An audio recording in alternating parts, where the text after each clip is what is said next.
Hi everyone, my name is Kimvar and I'm from the world's largest lesson, and I'm really excited to speak with you today. I'm just going to share my screen for a moment here.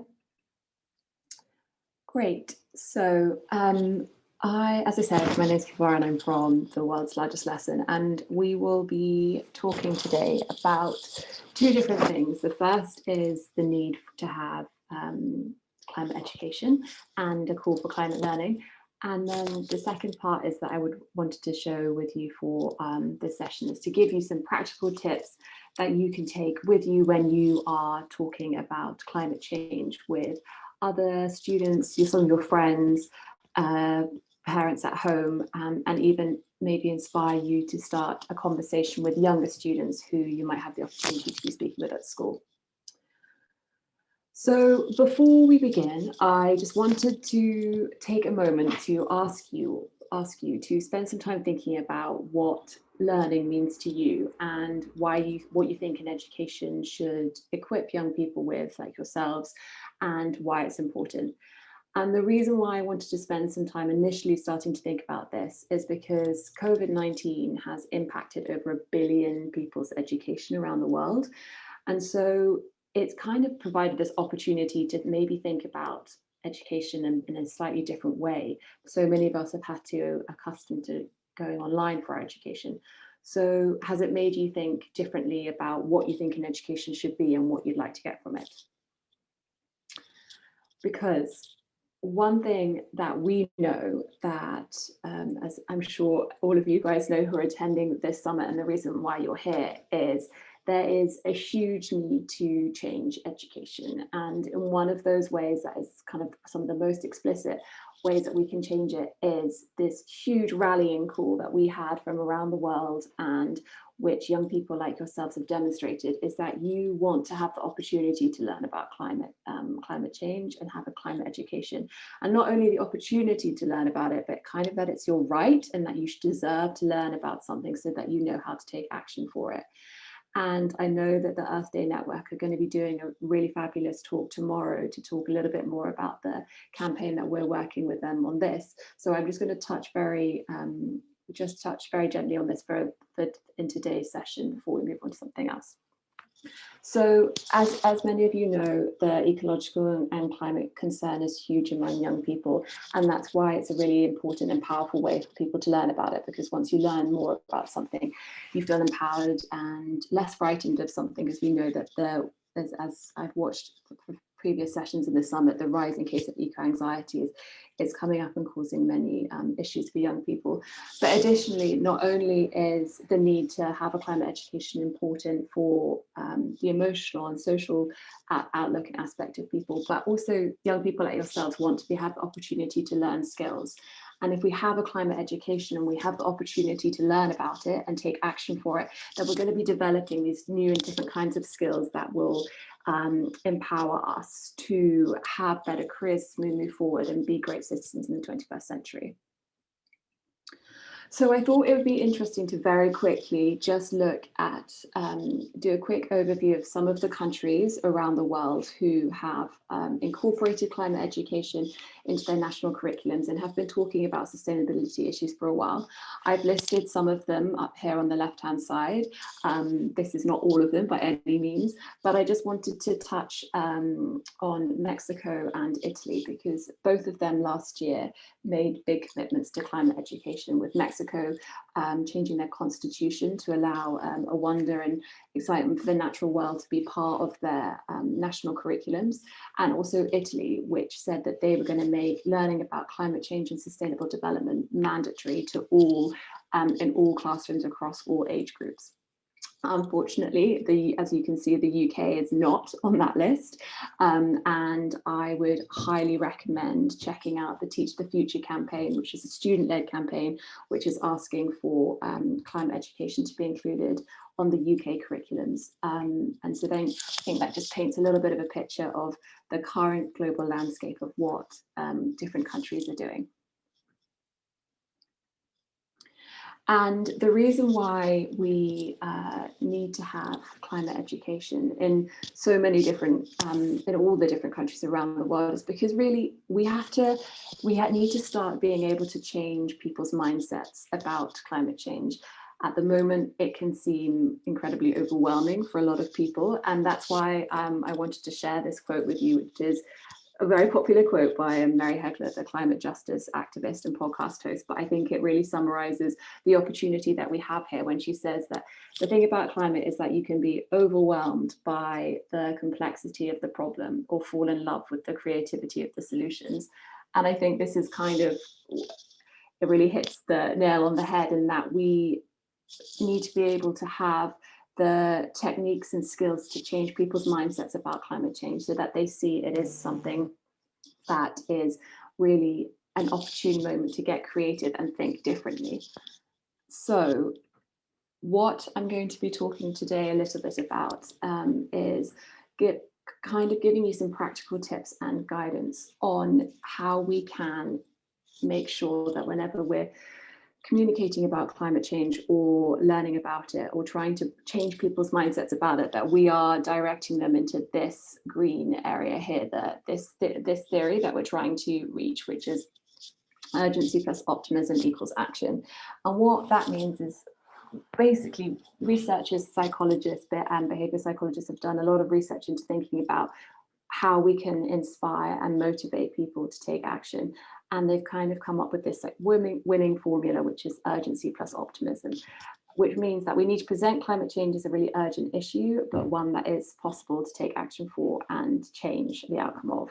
And unfortunately, what we currently have at the moment is a lot of the red zone, which is kind of the opposite of that, which is urgency plus pessimism equals despondency, which really you can see a lot in the mainstream media at the moment is that if they're talking about climate change, they're presenting it as an incredibly urgent issue, but one that's kind of out of the doomsday narrative, that there's nothing we can do about it, it's the end of the world.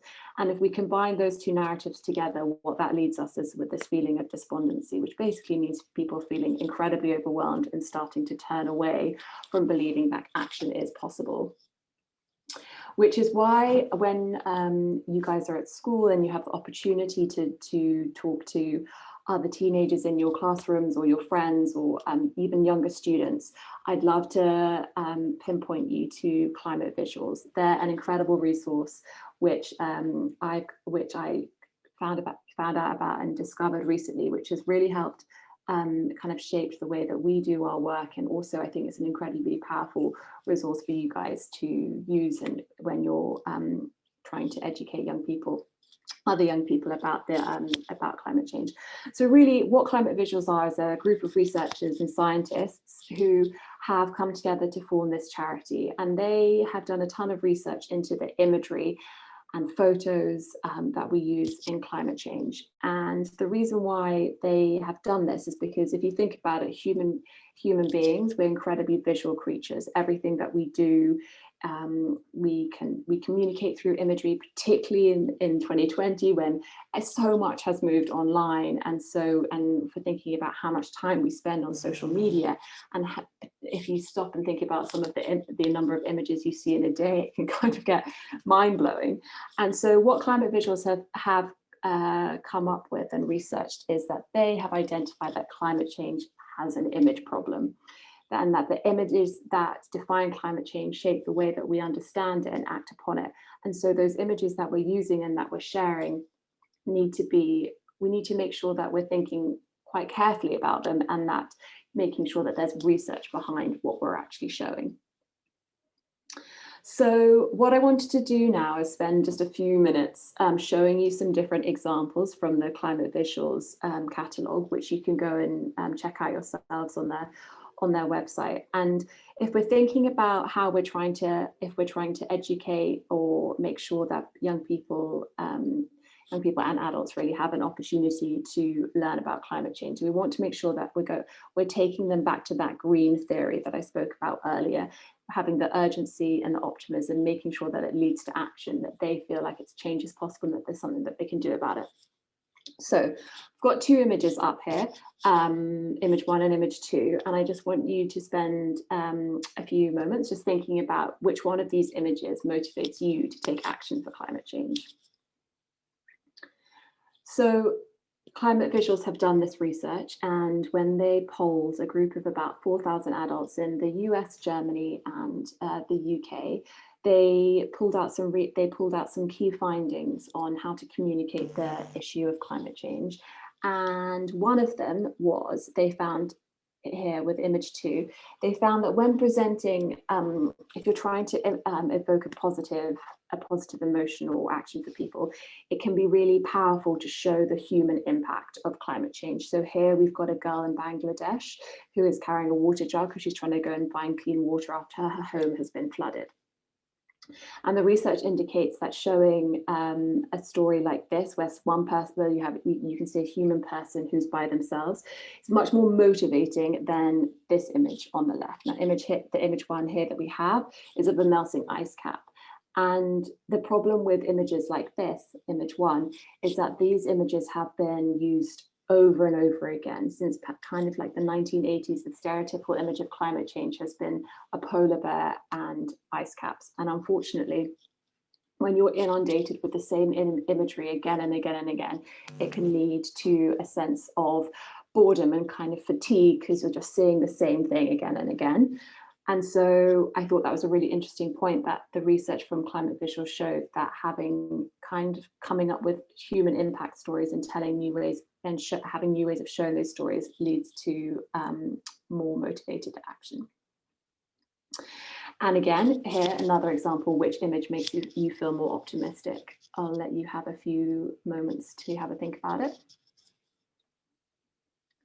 So image 3, we have a solar farm in the US, and in image 4, we've actually got an aerial view of LAX airport. So that's Los Angeles airport.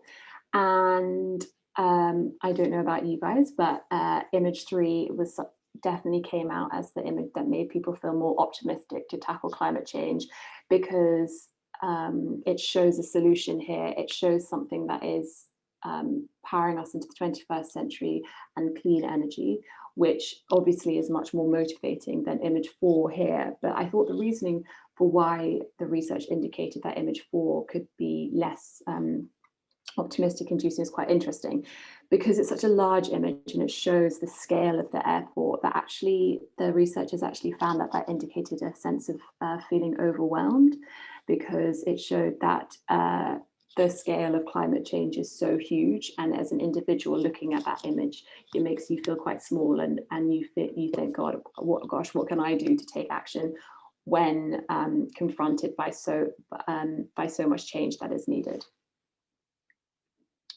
And finally, just a few examples again, which image makes you feel more optimistic. Here we've got image 5 and image 6. So again, here, the research indicated, and what Climate Visuals came up with, which from their findings, was that they showed in image 6 here, you've got a mother and her child who've actually traveled a day and a half on a bus in Brazil to go and protest about the fact that her community is being destroyed by the oil industry. And the respondents in the survey found that they actually had a really positive reaction to this image, because she seems very authentic, this woman. She's carrying her child, and it shows that she's someone who's actually really suffering from some of the human causes of climate change, and yet she's turned her face and she looks hopeful and positive. So it's inspiring, a sense of action that we as the audience makes us feel more optimistic. However, in image 5, Climate Visuals found that although this image is highly emotive, it shows a young child breathing in some toxic air in India. Although the image is highly emotive, it makes us feel overwhelmed. We don't know what to do. How can we help this? How can we help this child?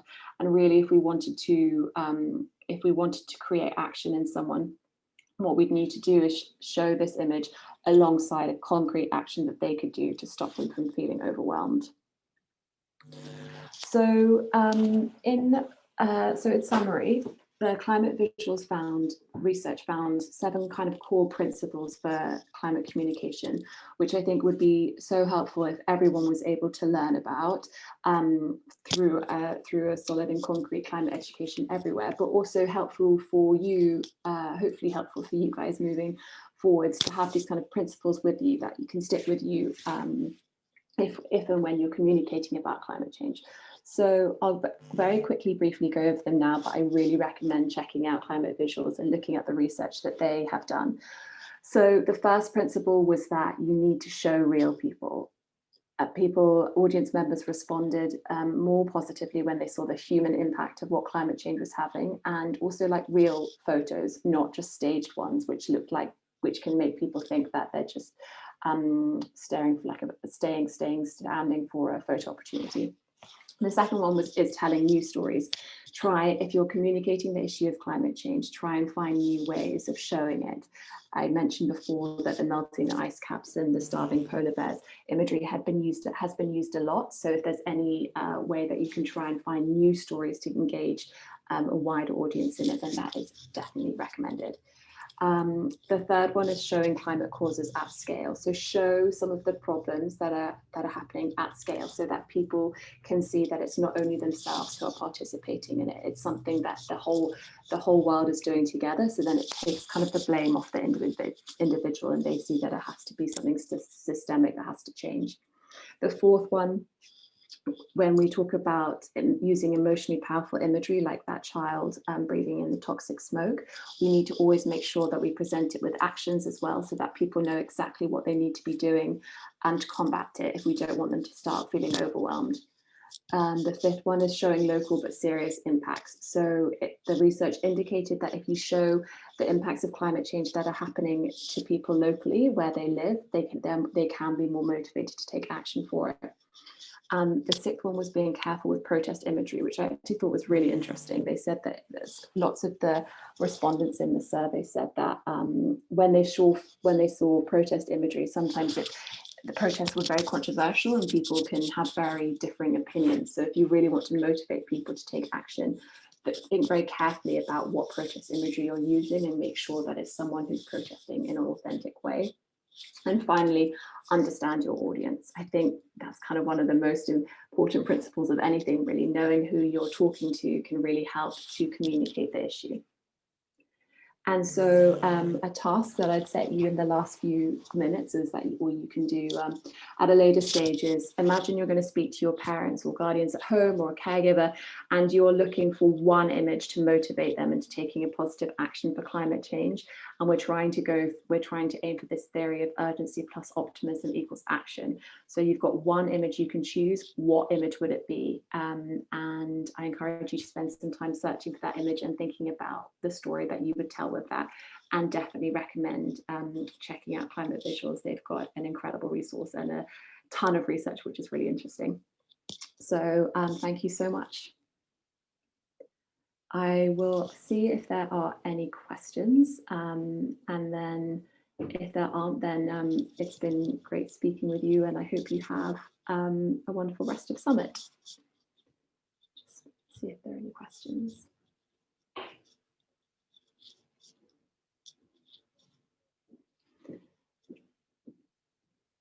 Okay, well, I can see that we've got only a few more minutes before the next session. So, oh, hang on, I've got a question that's just popped up. So someone has asked what is what I most enjoy about my work in sustainability. And for me, I'm very lucky in that I'm able to work with a lot of young people. And so I would say that's definitely kind of my biggest source of enjoyment, in that everyone that I work with is really inspiring and really wanting to see change and make it happen, and they won't rest until it's done. So I'd say that's probably my favorite aspect. But thank you so much everyone for watching, and I hope you enjoy the rest of the summit.